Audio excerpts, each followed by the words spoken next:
9 a.m. and 10 a.m. Events occur in real time.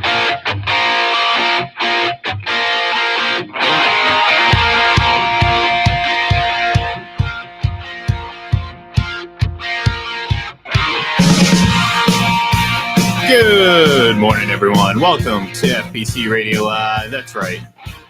It's Monday. It's post Super Bowl. That's right. The season is over. LA Rams are the Super Bowl champions, just like we all expected. And you know what?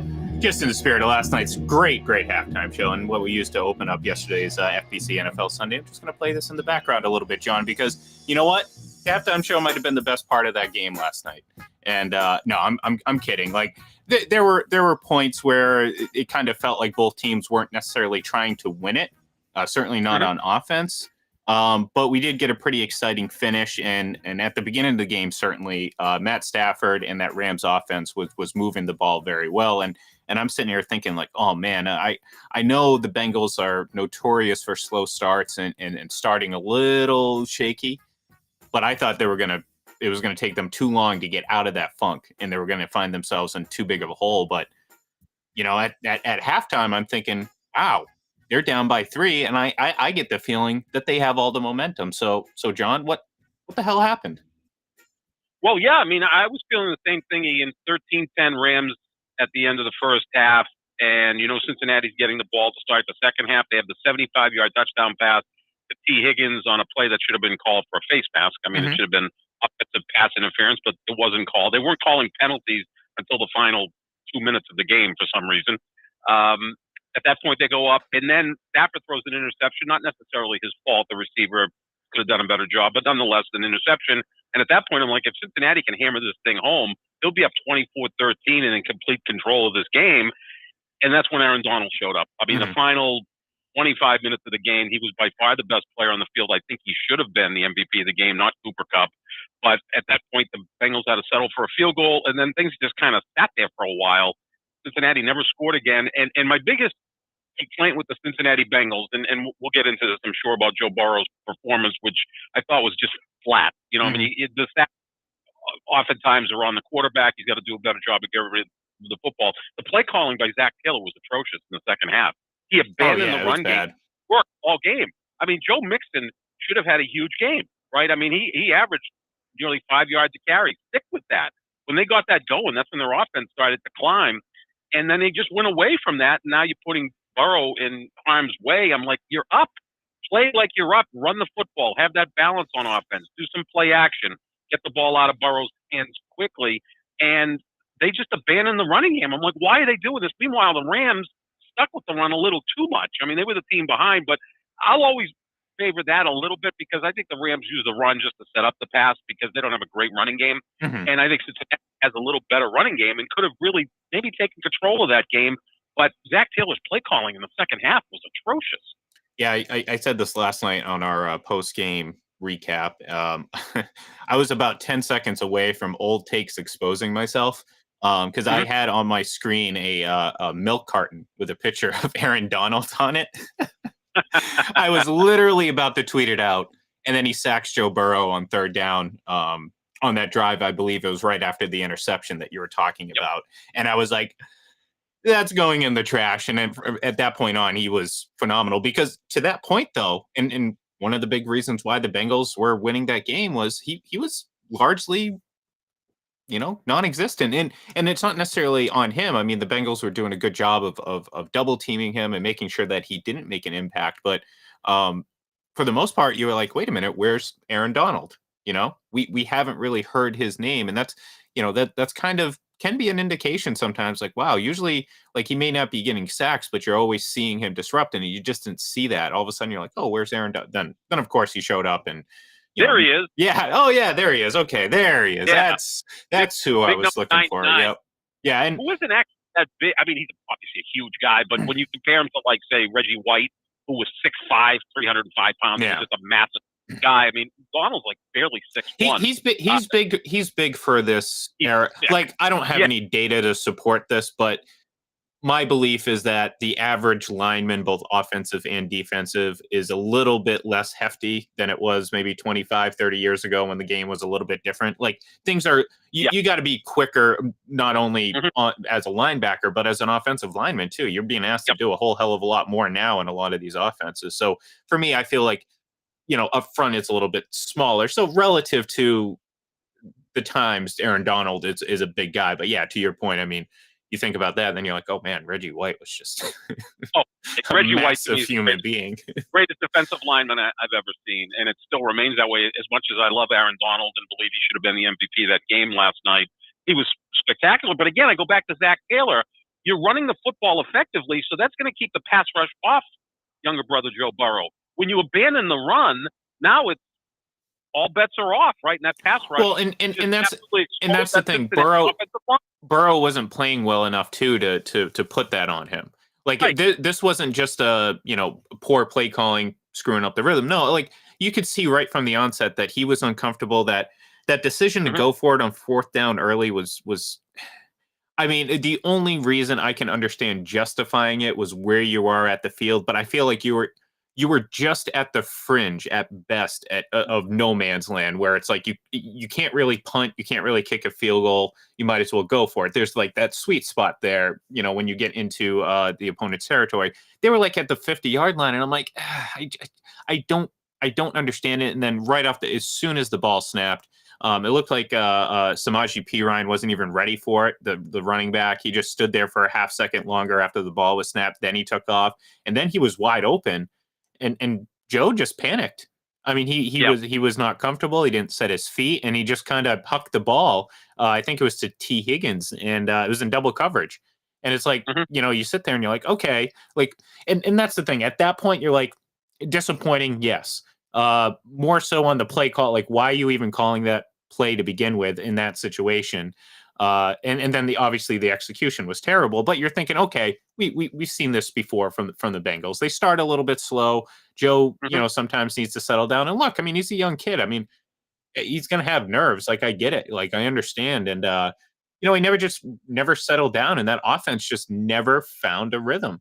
It was they capitalized on some once in a blue moon type of mistakes. And I'm talking about obviously one on the ref's behalf, not catching that face mask that obviously created that 75-yard touchdown. But even that big play to Jamar Chase, that was more of a great catch than it was a great throw. And you can't, that's not sustainable. So when you look at the Bengals offensive game as a whole, they never really consistently moved the ball. Like, when they got the ball in the fourth quarter with the lead with 9 minutes to go, I'm sitting there thinking, this is, regardless of how this entire game went, Joe Burrow, Zach Taylor, this Bengals team could cement what they accomplished with this drive. You know how you're great? You take every minute you can out of those 9.5 minutes and you win the game. Don't give the Rams an opportunity to score. And if they do get an opportunity, have them going, trying to have to score 2 touchdowns in less than 30 seconds, because that's an opportunity that you had to do. You just had to sustain offense. Like Tom Brady gets the ball there. Guess what? 9 times out of 10, they're sucking every single second off of that clock, to the point where like if the Rams even got the ball, it would be fruitless, because just time, there wouldn't be enough of it. So obviously what happened was they moved pretty quickly. I mean, they were 2.5 minutes maybe at most, and that's just not good enough. And Joe wasn't good enough. The offensive line, I mean, obviously that didn't help. I'm not going to sit there and say he didn't have a disadvantage there, but it just he just wasn't good enough. He wasn't accurate enough. He wasn't settled. He wasn't that Joe Cool character that we've talked about for weeks, and we've seen projections about what he could be in the future. He just wasn't anywhere close to that. And look, that kind of brings into perspective, John, Tom Brady. And I know I'm going to kind of, until I'm convinced 100%. Like I've actually gone backwards about being convinced if he's retired or not over the last few days, which is crazy to think, and it's a complete absolute torture on my emotions. But think about just how, and this is why I think it's silly to project, not even Burrow, Mahomes, whatever young quarterback that's so early in their career, to project that, oh, they're on pace to do what Brady, like Burrow's already had a worse game than Tom Brady has ever had in the Super Bowl. And obviously he's behind the 8 ball when it comes to winning them. Patrick Mahomes, same thing. I mean, you can argue he's had 2 games worse than any game Tom Brady's played in the Super Bowl. Maybe there's some discussion with Super Bowl 42 and the one Super Bowl 54 where Mahomes had a pretty good fourth quarter or whatever. But you think about that and you're like, that's how difficult it is to win. So yes, it's disappointing for the Bengals, and you have to understand that like they may never not get back here. I mean, let's it's like if they don't. I mean, yeah. you look at the AFC with all these brilliant young quarterbacks. It's not easy to get there. The problem when we bring up Tom Brady is he's made it look easy to get there, going there 10 times. The quarterback with the next Super Bowl appearances is John Elway, who you know my feelings about John Elway. I think he is, like a superhero.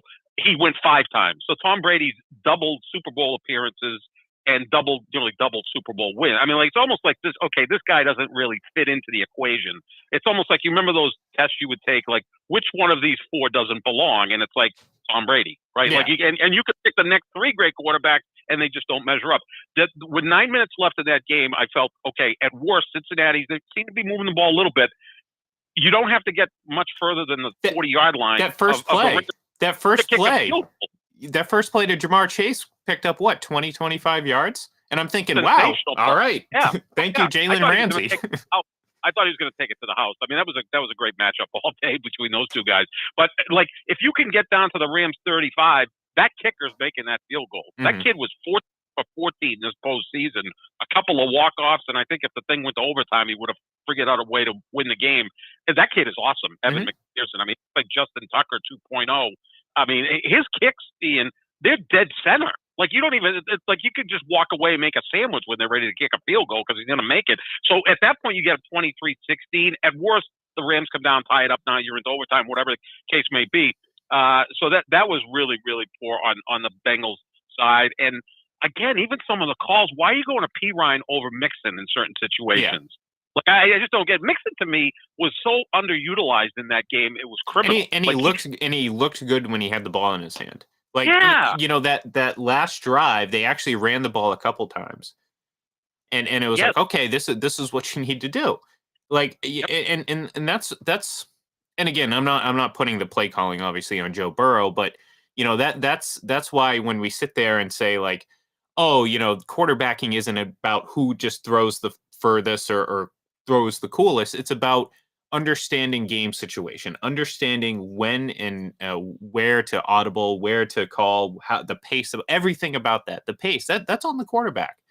Like, the coach can say all he wants, but it's the quarterback who's executing it. He's the one who has to like understand the pace and understand clock management. And it's like, it's not as easy as you think. And like, you take it for granted watching a guy like Brady, who, again, it doesn't ever seem to be, very rarely do you see him panic because they've run out of time. Like, even in the most stressful situations, they'll zap the clock down to 1 second on the play clock every single time. And that's what you wanted to see from the Bengals. Not obviously, obviously you want to drag the play clock down, but you just want to see that methodicalness. That's not even a word. I'm kind of. I like that word though. I like that. Well, excuse me. It's just I've been talking a lot the last couple of days, so my voice is very, very strained today. It's you wanted to see that from the Bengals, and again, despite how the rest of the game had gone, there was an opportunity there to put that all in the rearview mirror and create, so to speak, your legend. In the fourth quarter, because let's face it. I mean, Matt Stafford bookend, he was pretty good. In the middle, not really. And it wasn't, obviously one of those interceptions really wasn't on him at all. One of them was, but there was also just a lot of throws where he started to look uncomfortable. He started to look more like Joe Burrow was early in the game, and I was starting to think like, wow, like neither of these teams really want to win this game. They're playing well defensively, but I almost want to say that was a product of kind of poor quarterback play from both sides in the middle of the game. And to Matt Stafford's credit, that first he started 9 of 10, 2 touchdowns. Obviously, Odell Beckham Jr. Being a factor in that stretch. But at the end of the drive, end of the game, that last drive, he was money. Made some really nice throws, and yeah, what can you say? And look, I understand the case for Aaron Donald, and look, I had no idea going into that final drive who was going to be the MVP. I think the response for most people was T. Higgins. This was before the Rams scored, and I was like, man, that kind of makes sense on the Bengals side because I wasn't going to go to Joe Burrow, No. or and there wasn't any one individual defensive player that really stood out. So yeah, T. Higgins, but I get why they gave it to Cup though. This isn't. I don't. I saw some people say, "Oh, Aaron Donald got screwed." No, I thought you have a very good case for both. And the reason why Cooper Cup ended up ultimately winning it was he was the best. I think he was the best player on the field the entire game because when the ball was in his hands, he was the biggest difference maker. Go back to early in that game, third and early down, and he comes up with a big catch and run for 20 yards. And then it was, the big plays to get downfield. And then obviously the two touchdowns really, because he caught the first one and got absolutely walloped. But the offsetting penalties obviously negated that. And then he, got open. That route and the one where he caught that ball in the back of the end zone, like I saw that from the second the ball was snapped. I'm like, oh my God, Cooper Cup is going to be so wide open. Yeah. So wide. And it was just a little pitch and catch. And like, look, I mean, the guy was phenomenal. He capped off an incredible season, just overall, regular and post. And, it's curious to think like, where would this ultimately rank among greatest NFL seasons? And I'm talking combined regular and postseason for wide receivers. And yeah, I mean, Randy Moss in 2007, I think, still set the standard in the regular season, but Moss was just okay in the postseason. Mm-hmm. He wasn't great in that postseason. I mean, he was good, but he wasn't great. He did catch the pass that put the Patriots ahead 14-10 late in Super Bowl 42. I was going to say real quick, think about how much that legacy would change with one more catch. And you know which catch I'm talking about. Oh, man. And, my Lord. And I mean, not only Randy Moss, but, just the idea of that happening. And then I'm not doing this. 80 yards. Yeah. 80 yards. That's when there was somebody who put together some 3-minute video of Brady and Rodgers, still are my two quarterbacks. Rodgers, Brady in that order is my guy, now is a single man once again. But they just showed all these passes that these two guys made. And it was like, man, these guys are good. I mean, because again, even yesterday, I'm watching these two quarterbacks play and Rodgers and Brady never get passes batted down. I think I've said that many times this season, which just to me is just how good they are as quarterbacks. It's a part of the process. Mm-hmm. But that pass to Randy, oh my God, I remember just, we were all standing up like, can he pull this one off? He threw it 80 yards, Ian, like a gorgeous pass. It wasn't as if he ran up 10 yards to throw it. I mean, if anybody questions Tom Brady's arm talent, just show them that. Well, and that's what I'm saying. Like that's the difference. Like, so if he catches that, but it opens up the door for the argument because the one thing obviously knocking Moss in that season was they didn't win, and obviously Cooper Kupp was the MVP of the Super Bowl, and like I said, I think he deserved it, but I also understand the argument for Aaron Donald. Like I wouldn't argue against it. That's like I think those were, because they, look down the stretch, they both made the biggest plays in the game. Kupp, I just think made a few more and was a little bit more impactful because they had to come from behind.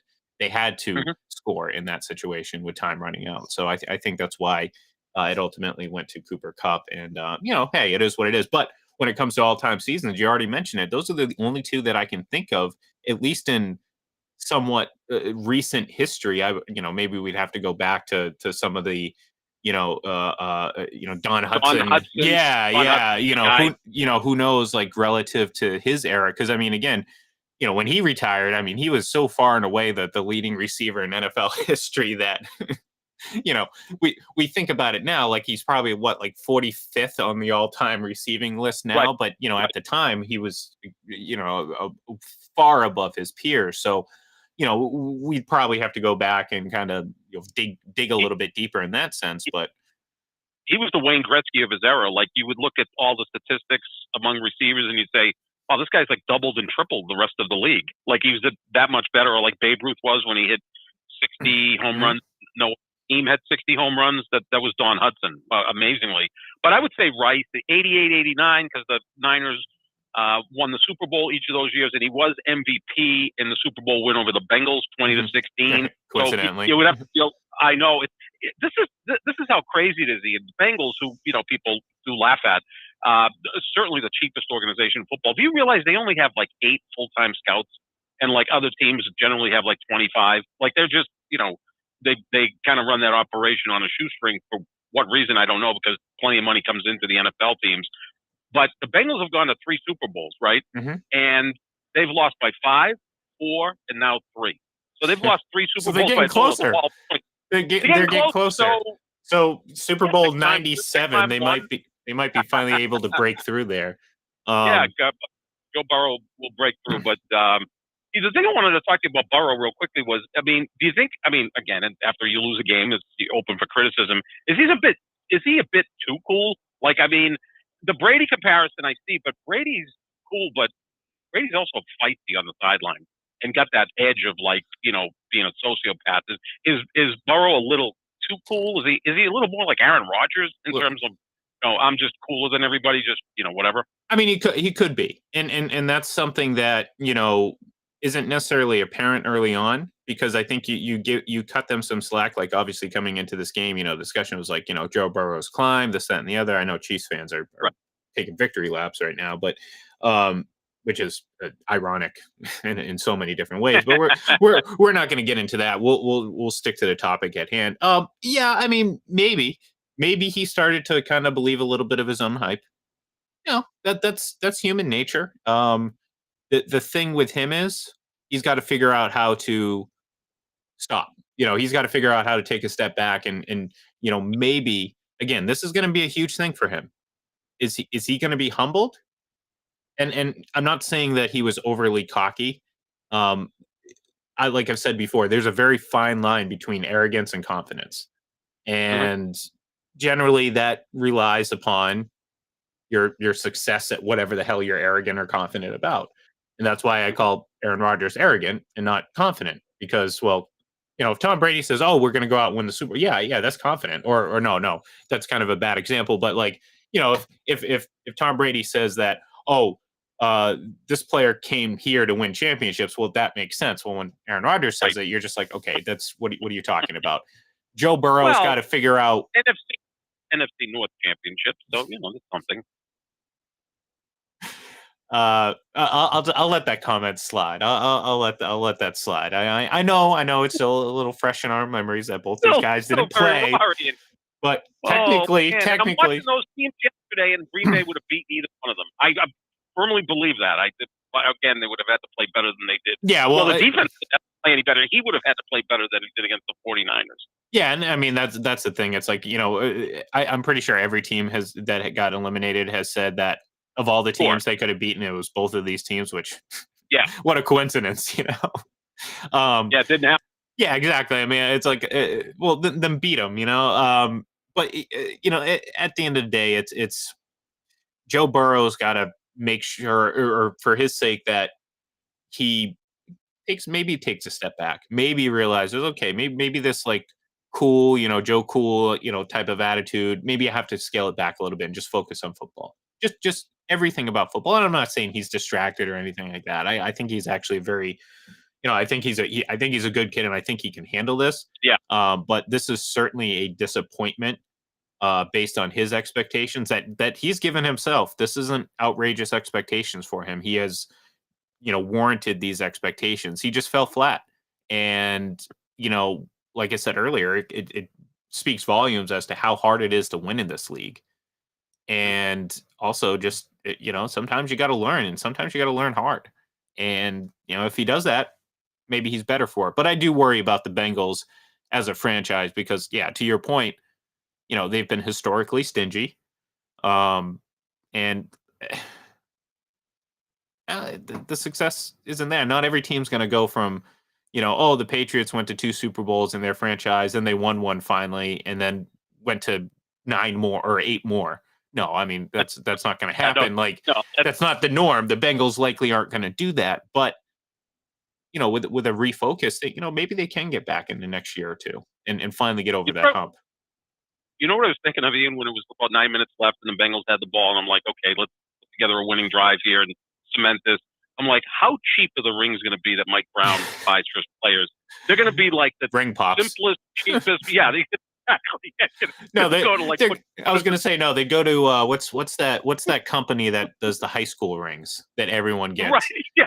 And it's just like it's like a $300 or $400 like class stone. Yeah. Come on, he's not going to. No, but it's going to be like, he's going to go to maybe he'll fly to New York and buy them on the street, from a street. Are they hot? Give me 100 of these. Are they hot? Yeah, hot rings. I mean, could you just see this? From what I understand, looking at what the Glazers spent on their rings for last year were just like, holy crap. I mean, look, Stan Kroenke, I'm sure, is going to buy very nice rings because the guy's worth $15 or $20 billion or whatever it is.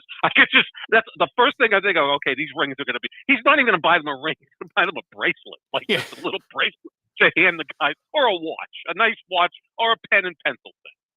Yeah, and look, and his father is one of my idols too. I mean, Paul Brown is to me the greatest coach in the history of sports. But again, he's been gone for 30 years, and now the son runs the organization. Well, I'm just trying to visualize like the cheapest, most pathetic looking Super Bowl ring. Like every year, every team has to like one up each other, and then all of a sudden you're going to get a year that the Bengals win, and you just take a massive step back. It's like all of a sudden, it's like, wait a minute. What era is this from? Is this from the 60s? Yeah, it looks like, let's dig up the Packers Super Bowl I ring and look at how simple that is and copy that. Yeah. It's this. Okay, now, okay, I want you to visualize this. Close your eyes actually, you probably don't even have to close your eyes to distract yourself from not seeing anything right now, John. I understand that, there's been some difficulties with your eyesight, but just clear your mind for a minute and picture this. George Costanza walking into the envelope store, the stationery store, and picture that as it's Mike Brown, and you have a huge catalog of potential rings you could get, and the lady places it in front, and she's like, well, we've ordered these from most expensive to the back, and he just flips to the back of the book. It's like, that one looks good. That's exactly what would happen, and you get this like puny little ring that it's like, maybe you're wearing it out and people don't even notice it. It looks like your wedding band. That's how small it is. So, I got to see Joe Andruzzi's rings, and they're massive. Well, first of all, Joe Andruzzi's a giant guy, so the finger was probably Lord knows what. I think I could have put it around my neck. But yeah, I mean, they were impressive, and they just continue to get more impressive because the owners have to one up each other. I'm sure if the Cowboys ever get around to winning a Super Bowl, which probably won't happen, I'm sure Jerry Jones will go out and get the most ostentatious rings you can find. Yeah. But yeah, that's all I could think of. Is like, how bad is this ring going to be that Mike Brown buys for his staff? You know what, I kind of wish we would have seen that. I almost wish, because obviously, you sort of runner-up ring. That's out of the question. Come on now, that's not going to happen. You get like a certificate or something like that. Hey, you participated. No, in all seriousness, the Bengals have to, stray from that reputation a little bit here. And we saw it this past off season. We're bringing in Trey Hendrickson, and he was a big factor in this game and in this entire season. So maybe they see that and they see the potential that could be and say, you know what, maybe we do push the limits of spending a little bit, because this team is maybe a few offensive line tweaks away from being a solid contender, because and maybe a Eli Apple fall from the tree as well from being an actual contender. But they're not that far off.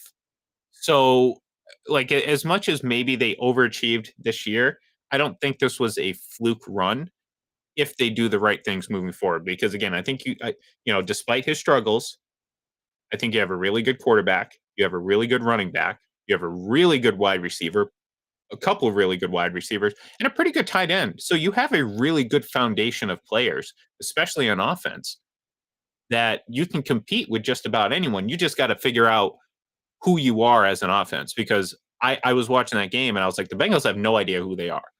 and it's Right. it's game 285 and game whatever it is 21 for them, and they just don't know who they are. Yeah, I just felt they got away from the run far too early. I mean, you had the lead. You had the lead by a touchdown in the third quarter. Then you had the lead by 4 points all the way into the final 2 minutes of the game. Just, run the football, get a little pressure off of Joe and put him in 2nd and 6 or 3rd and 2. And now you're in good situations there rather than dropping back the pass and having Aaron Donald just, toss your offensive lineman aside. And next thing you know, you're at a deficit. So I think play calling by Zach Taylor was atrocious. And I thought the one call late on Logan Wilson on the 3rd down stop, which would have forced 4th down, where they called holding on Logan Wilson, which gave the Rams a 1st down.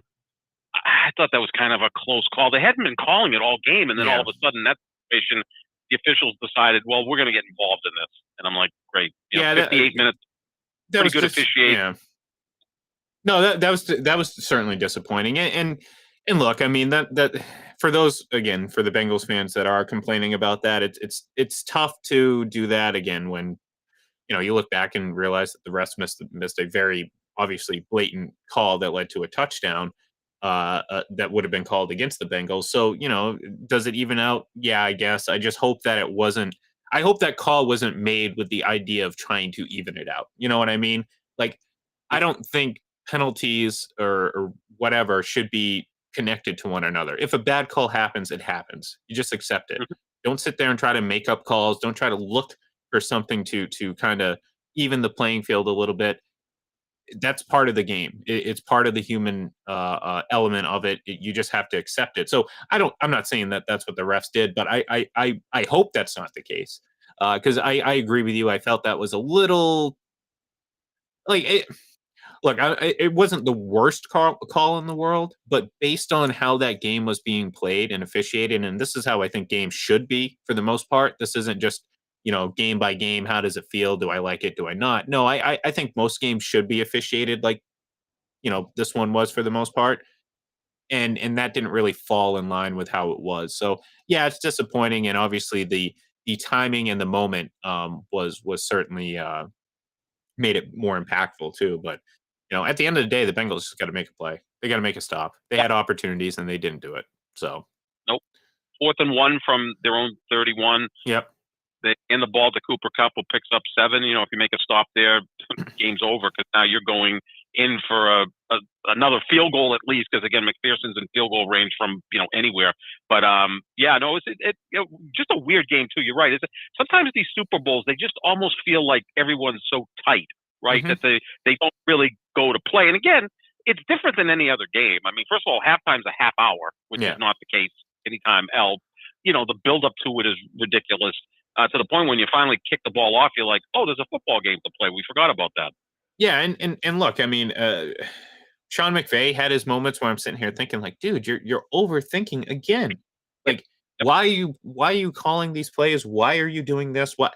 And I'm thinking to myself, like, I can't wait to rail into him all week. And then, of course, they won, and now I have to admit defeat and say, yeah, you know what? Hats off to the Rams because what they did, that it worked. It won them a Super Bowl, and no matter what happens here on out, if Aaron Donald retires, if this team goes out and wins 7 games next year, it doesn't matter because they won a Super Bowl. Yep. And they'll deal with the issues they may have moving forward. But you know what? This whole plan to move to LA and build this massive entertainment complex and bring the stars out, all that stuff was to win a Super Bowl, and they did that. So at the end of the day, you got to give them credit. Give credit to Matt Stafford. The guy's 33 years old, finally has a chance to hoist a Lombardi. I don't know if this necessarily. I saw people like we do every single end of the season, proclaiming Hall of Fame status. I don't know if this does anything for that. His game was good. It wasn't great. It certainly. I don't know what the advanced metrics say. He had some really nice plays, and like I said, his game was very bookend. Middle of it was meh.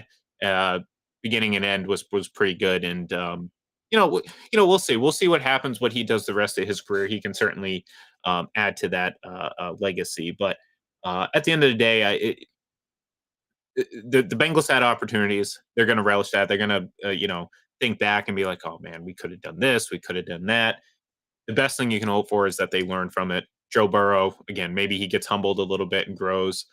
Maybe Zach Taylor learns, kind of what Sean McVay did after his first Super Bowl appearance, and who knows, maybe we'll go from there. So, with just a few minutes left, though, John, I do want to ask you about the halftime show. Because I enjoyed it very much because, like I said last night after the game, I fall within the 33 to 43 demographic, and that was pretty much pulling at every nostalgia heartstring you can imagine if you're of that age group. So I was definitely a sucker for that, but I didn't care. I didn't care that all those guys were and obviously Mary J were older. I didn't care that they looked much older. I was fine with it. I was like, this is great. I don't care. I enjoyed it. I loved it. I thought it was a great show. The performance was great. And I'm not, I know a lot of people were throwing out the greatest show performance of all time. I'm not about ready to do that because like I say with football, I don't like to react so quickly to things like that. It certainly warrants a discussion as being one of the better ones, certainly in more recent history. I still happen to be very partial to Prince and Michael Jackson's performances, but it's hard to not it's hard to not consider that one of the better ones. So, no, I enjoyed it. I really did, and again, it was kind of a trip down memory lane. I'm obviously in an older demographic, so I'm like the guy that they would plot out the Who or Springsteen or the Stones, maybe a little past their prime at some point. And also those types of groups, that doesn't work for halftime. Like Springsteen at halftime, and I love Springsteen. He's my second favorite musical act after U2. But he doesn't work at halftime. I mean, his shows are 3.5 hours long. They're just bigger. I mean, it doesn't make sense at halftime. I personally think Prince and U2 were the two best halftime shows ever. U2 for Super Bowl 36. I mean, it came on the heels of 9/11. It was, so emotional. It was the Patriots and the Rams, and then we know how the game finished. It just kind of was a total package that was unforgettable. And then Prince in Miami, Super Bowl 41. But again, you're talking about my two favorite musical acts of all the acts that have been at halftime other than Springsteen, who I admittedly feel doesn't necessarily work there. I mean, Prince plays 19 instruments. He's doing it in the rain. He plays Purple Rain in the rain. I mean, how perfect? How perfect can that with a purple backdrop? It was just, I mean, I don't want to sound like a complete insane person. He's my generation's Mozart. I mean, seriously. I mean, the guy was that talented. So I mean, those to me are still the gold standards. Like these, Prince and U2 are like, okay, this is why they're considered all-time greats. Like it's not a surprise. But I thought that was good last night. I did. I thought it was just fine. It's just when you put 5 or 6 different acts out, it gets like a little bit too much because you don't see enough of any one of them. But I thought they kind of melded it together pretty well. They had enough collaborative work together that again, some of these things were kind of a natural flow. I love Snoop. I love I for some reason, and I don't know how this comparison makes sense, but I kind of liken him to like Jaromir Jagr. You know what I mean? Yeah. Like Jaromir Jagr just does whatever he wants. He wears whatever jersey that will take him. Kind of with Snoop, he'll just wear whatever. And like, I mean, look, it was fun. Like I said, I mean, they obviously, and then I think right after the halftime show, we got the cable guy commercial, and I'm sitting there thinking like, Jesus, did I fall into a coma and somehow go back in time? And is it like 2001 or something right now? And all this stuff is like fresh. And then I saw 50 Cent. I'm like, no, definitely. He's put on some pandemic weight for sure. So, I just it was a fun show. I enjoyed it. I haven't. I've said this before that I've skipped a lot of the recent halftime shows because of a superstition I started during Super Bowl 51 when I sat out in silence and halftime, of that game, just wondering what's next in life. So I kind of stopped wondering and watching these shows. And then I was like, obviously this year, I didn't have any sort of rooting interest in the game other than just wanting to see a good game. And I was like, you know what? The act got me. I'm like sitting here. I'm like, I would go to see. That's the thing. I would go to the show. Like if someone said this is the lineup, I'd be like, sign me up. I'm here. It'll make me feel like I'm in high school again. So. Exactly. But that's it. I mean, there's a lot of and again, I again, I'm a little older for the demographic, but I love Mary J. Blige. Oh yeah, Eminem. I mean, These are uber talented people. I appreciate their artistry, and I thought it worked out really well. yeah, no, it was fantastic. So, all right, that's gonna do it for us here today. It's 10 o'clock. Happy Valentine's Day. If you have anyone out there that has a special someone, we're what is it? If any community fans out there, it's like when Pierce walks in, he says Valentine's Crappenstein or whatever. It's just basically a bitter look on it. Look, it's a card holiday, John. All right. Maybe I'm being a little bit better. Maybe I'm still being shunned by the fact that Tom Brady has announced his retirement, but has somehow still left the door open, which is just an absolute torture for me. I need an answer one way or the other. Okay. But anyways. DM him on Twitter, and I'm sure he'll get right back. Yeah, I'm sure he will. Anyways, thank you everyone for tuning in. We'll be back tomorrow to probably talk more Super Bowl, and then start turning our attention to maybe some other sports and NFL free agency that's right around the corner. So, all right, Packers are 0-0. They have a chance to win the Super Bowl again, John. Good luck. Yeah. Have a